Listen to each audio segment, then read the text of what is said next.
I never thought I'd be the guy to find out my wife, Laura, was cheating on me. We had a pretty normal life, married for 6 years, 2 kids, decent jobs, a nice house. Nothing out of the ordinary, really, or so I thought. From the outside, we looked like the perfect couple. She was the kind of girl who always dressed to impress, a little bitchy maybe, but sharp, witty, and fiercely independent. I guess that's part of why I fell for her. She knew what she wanted and wasn't afraid to say it. Looking back, though, there were subtle signs that something was off. She'd start canceling plans last minute, saying she had work or a stressful day at the office. She'd be unusually secretive with her phone, hiding it whenever I came near. I thought at the time maybe she was just tired or stressed, but now I see she was hiding something. Still, I kept my head down, trusting her, trusting us. Then the last few weeks she got weird about her health. She'd rush off to the doctor's office more often, claiming it was just routine tests and checkups. I didn't think much of it, probably just her way of staying fit or dealing with some minor issues. But she insisted I fill out all the insurance forms and never let me come into the doctor's office with her. She said it was personal and private, which I thought was odd, but I didn't push. Honestly, I just didn't want to make a big deal out of it. I figured she was just being cautious. Until the day I found out the truth. It was a Thursday afternoon, and I was in the living room trying to get some work done on my laptop. Laura had left early that morning, again claiming she had a doctor's appointment, but this time I'd noticed her phone buzzing constantly. She'd been acting nervous and edgy all week, snapping at the kids over stupid stuff, avoiding eye contact. I was starting to get suspicious. I decided to go through her phone because I couldn't shake this feeling that she was hiding something. I found her messages with the doctor, Dr. Carter. At first, I thought it was just a conversation about her health, but then I saw the texts escalate, flirty, suggestive. They were talking late into the night. My stomach sank as I read about their discussions, their test results, and how they'd see each other again soon. I couldn't believe what I was reading. I felt sick, betrayed, furious. How could she do this? How could she lie to my face for weeks about these routine checkups? The worst part was that she insisted she was just there for tests, that the doctor was like family now, which I knew was bullshit. The nurse had documented their inappropriate relationship, the way they'd been sneaking around in that examination room while I was busy filling out insurance forms in the waiting area. I remember her telling me she was discussing test results, but the nurse's notes said otherwise. That was the first real blow. I had trusted her with my life, and she was out there cheating behind my back, literally during the most innocent of all visits. I felt numb at first. Then the rage kicked in.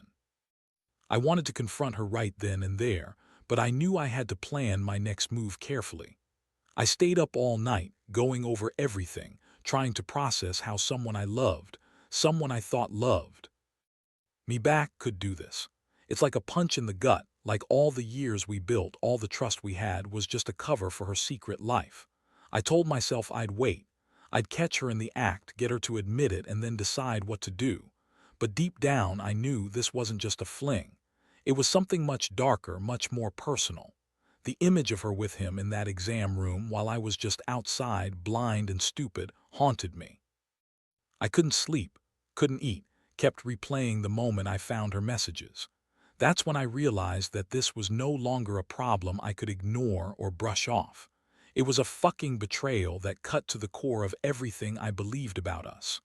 The following days were like living in a fog. I couldn't look at Laura the same way anymore, and every little thing she said or did felt like a lie. I started noticing even more oddities, how she'd suddenly be exhausted after her doctor visits, or how she'd snap at me for asking questions about her day. She'd brush it off, call me paranoid, accuse me of overthinking everything, but I knew better now. I had proof, real proof, and she couldn't spin her way out of it. One night I decided I couldn't keep pretending everything was normal. I needed her to face the truth.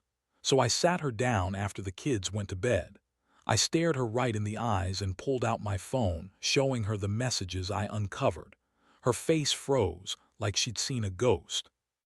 Her eyes darted around, her mouth opening and closing like she was trying to come up with an excuse, but nothing came out. She tried to deny everything at first. "It's not what you think, John," she said, her voice trembling. It's complicated. I didn't mean for you to see this." She looked angry, defensive, like I'd betrayed her trust more than she betrayed mine.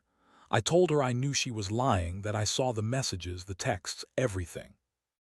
And then she started with the usual bullshit. "It's just sex," she said. "It's nothing serious."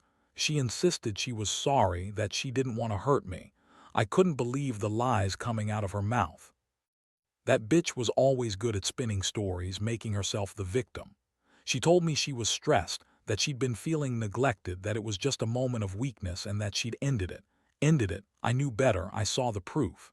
The messages kept coming, the flirtation, the plans, they hadn't stopped.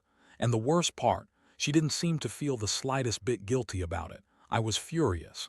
Not just hurt, I was pissed. I'd given her everything, and she was out there screwing our doctor, lying to my face while I was busy trusting her.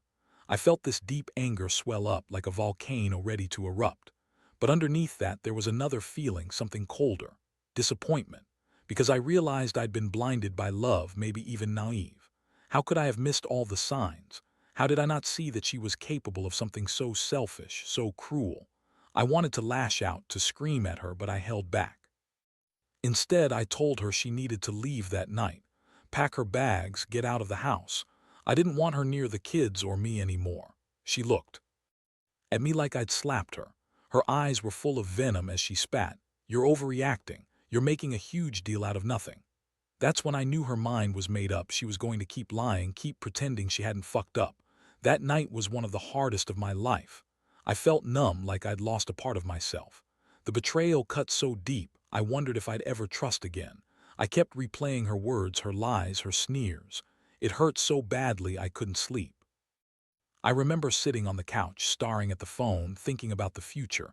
What do I do now? Do I fight for us? Do I let her go? Would I ever be able to look at her the same way again? The thing is, I knew I couldn't just sweep this under the rug. Not anymore. This was real. It wasn't just some fling or a mistake. It was a full-blown affair. A betrayal that shattered everything I thought we had. And as much as I wanted to believe her excuses, deep down I knew this wasn't just about some drunken mistake or a moment of weakness. It was about her choosing him over us, over me, over everything we built. In the days that followed, everything changed. I tried to act normal around the house, but it was impossible. Every time I looked at Laura, I saw the betrayal etched in her eyes, and I felt the sting of her lies. She kept trying to spin her story, claiming she was confused, that it was just sex, that she didn't mean for it to happen. But I wasn't buying any of it. I saw through her bullshit now. I knew she'd been lying from the start. I spent hours planning my next move. I knew I had to handle this carefully. Revenge isn't something you do impulsively, not if you want to do it right. I needed to make her feel some of what I was feeling, humiliated, betrayed, hurt. But I also knew I had to be smart about it. I didn't want her to think I was just some emotional wreck falling apart over her. I needed to show her I was serious, that I was going to fight for my dignity. One afternoon, I decided to get some justice. I went to her phone again, digging through her messages, her calls. I found out that she'd been sneaking around even more than I thought, meeting him in secret, exchanging photos, even making plans to see him again. I also found out she'd lied about her whereabouts a dozen times in the past week, claiming she was at the office when she was actually with him. That was it. I was done playing nice. I called her into the living room and told her I knew everything, that I'd seen enough. She started crying, trying to plead her case, but I cut her off. I was angry now, but I kept my voice calm, controlled.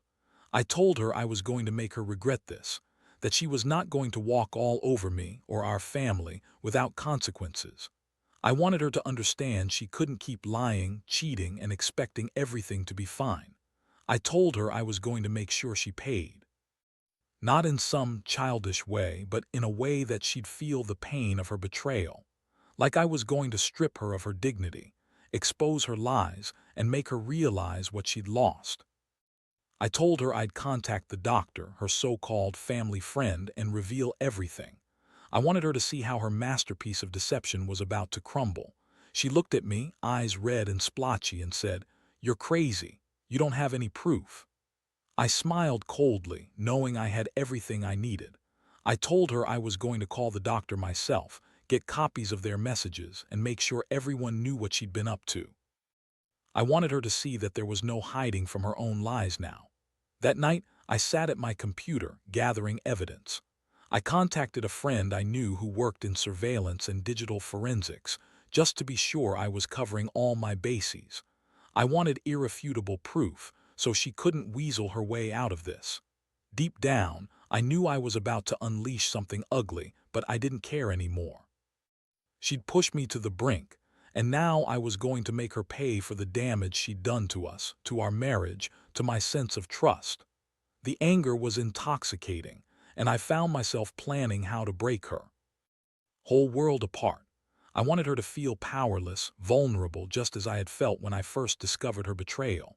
Because if she thought she could cheat and lie her way out of it, she was dead wrong. I was ready to show her what real revenge looked like, and I wasn't going to back down. The next few days were a whirlwind of preparations. I stayed up late every night, going through her phone, her emails, even installing a few discreet apps I'd found online to monitor her activities. I wanted everything documented, every message, every call.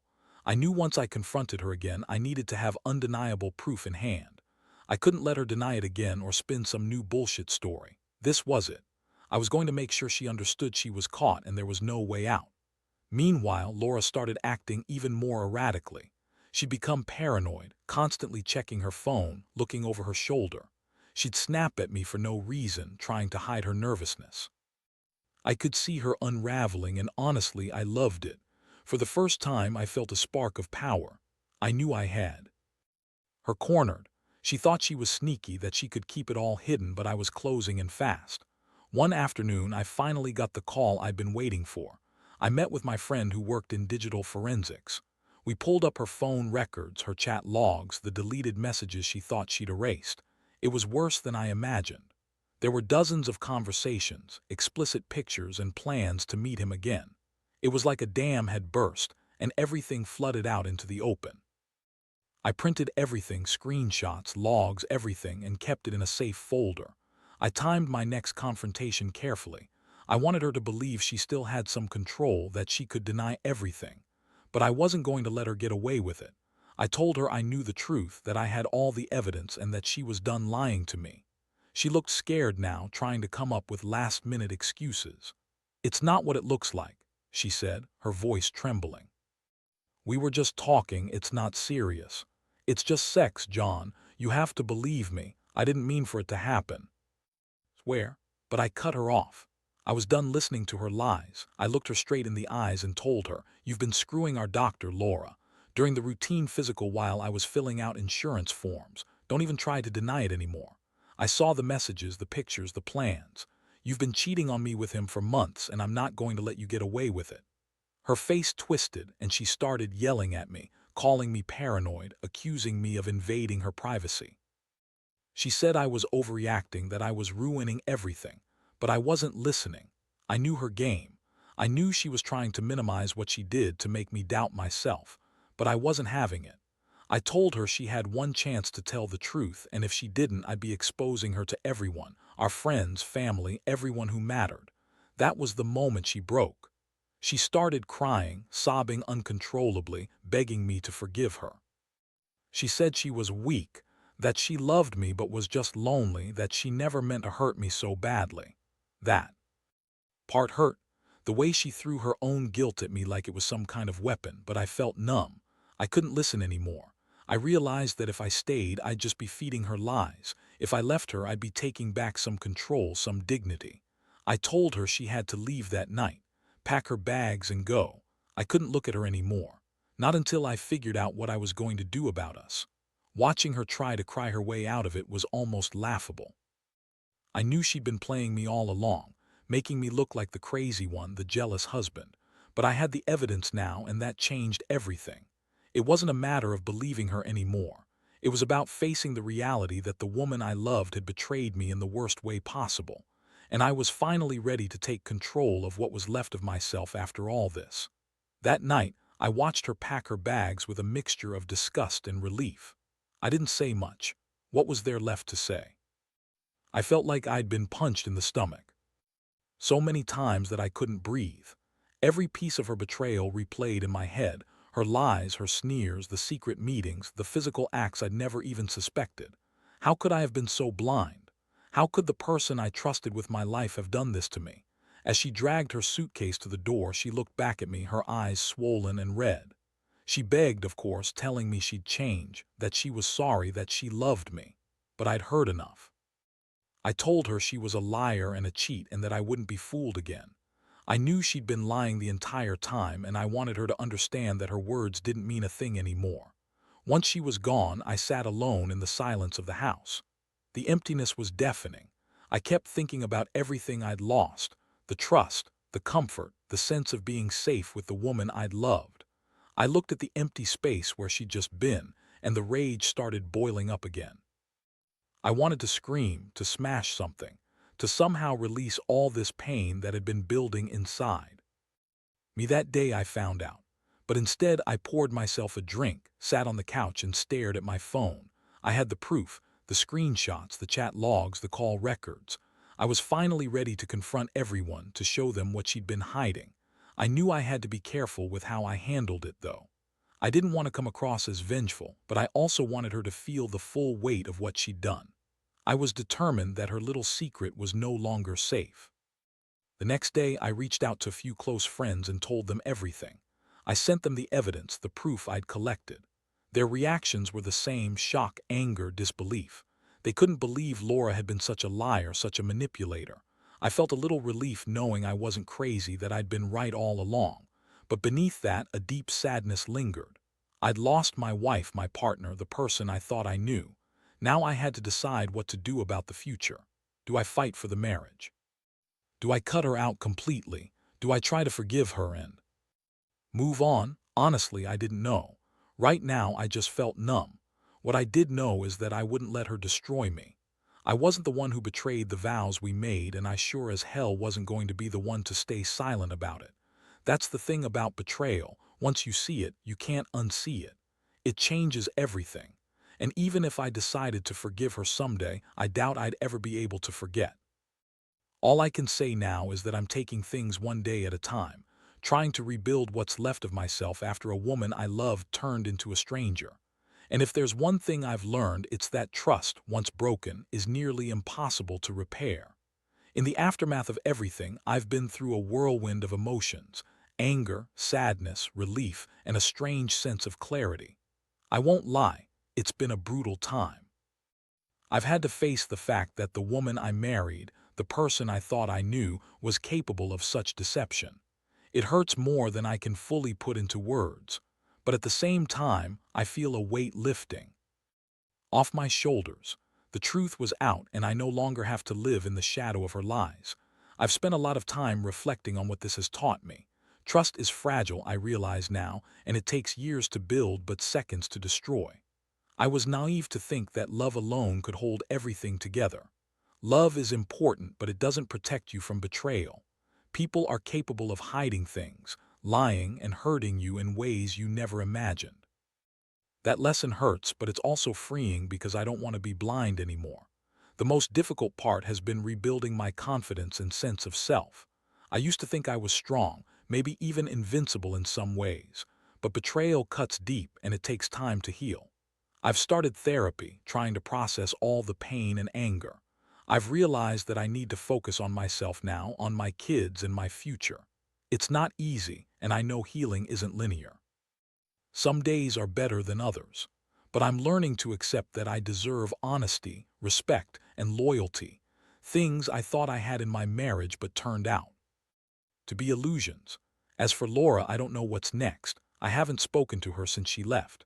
Part of me hopes she'll come to her senses and realize the damage she's done. But I also know I can't wait around for that. I've decided that I'll focus on my own well-being, on being the father my kids need, and on rebuilding my life without her. I owe that to myself and my future. Looking back, I can honestly say this has been one of the most humbling, painful experiences of my life. But it's also been a wake-up call. I've learned that trust is delicate and honesty is everything. I've learned that sometimes love isn't enough to hold a relationship together. Trust and respect are just as vital. And most importantly, I've learned that no matter how much it hurts now, time heals and I will come out of this stronger. So, to anyone reading this who's been betrayed or deceived, trust me, I get it. It's the worst pain you'll endure, but you will survive. You'll find a way to move on. You'll rebuild yourself piece by piece. And one day, you'll look back and see how far you've come. That's what I'm hanging on to now. Because even in betrayal, there's a chance for a new beginning. And I refuse to let her betrayal define me forever.